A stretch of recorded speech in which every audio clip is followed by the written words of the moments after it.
যে কোনো মাইয়েতের জন্য একবার জানাজা পড়াই শরীয়তের হুকুম। একাধিকবার জানাজা আদায় করা শরীয়ত সম্মত নয়।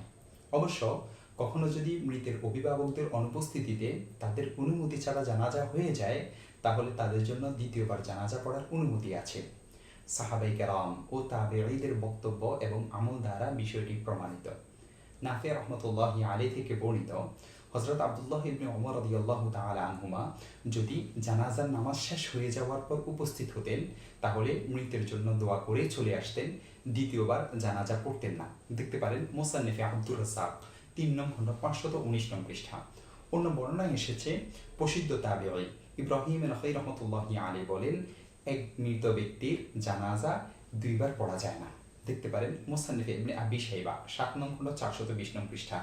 অপর বর্ণনায় এসেছে, বিখ্যাত তাবেঈ হাসান বসরি রহমতুল্লাহি আলাইহি যদি কখনো জানাজার নামাজ না পেতেন, তাহলে মৃতের জন্য কেবল ইস্তিগফার করতেন।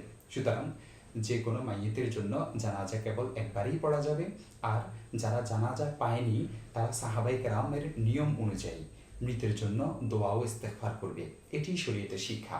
দেখতে পারেন আয়রাউস সুনান ৮ নং খণ্ড ২৮৮ নং পৃষ্ঠা, শরহ মুখতাসারি তহাবি ২ নং খণ্ড ২৫৮ নং পৃষ্ঠা, আর জাখিরা ২ নং খণ্ড ৪৭২ নং পৃষ্ঠা, কিতাবুল ১ নং খণ্ড ৩১৪ নং পৃষ্ঠা, আল মাবসুত সরাফসি ২ নং খণ্ড ৬৭ নং পৃষ্ঠা, আল বাহরুর রাইক ২ নং খণ্ড ১৮১ নং পৃষ্ঠা, বাদাইউস সানাই ২ নং খণ্ড ৪৭ নং পৃষ্ঠা, ফাতাওয়া হিন্দিয়া ১ নং খণ্ড ১৬৩ নং পৃষ্ঠা, রদ্দুল মুখতার ২ নং খণ্ড ২২৩ নং পৃষ্ঠা।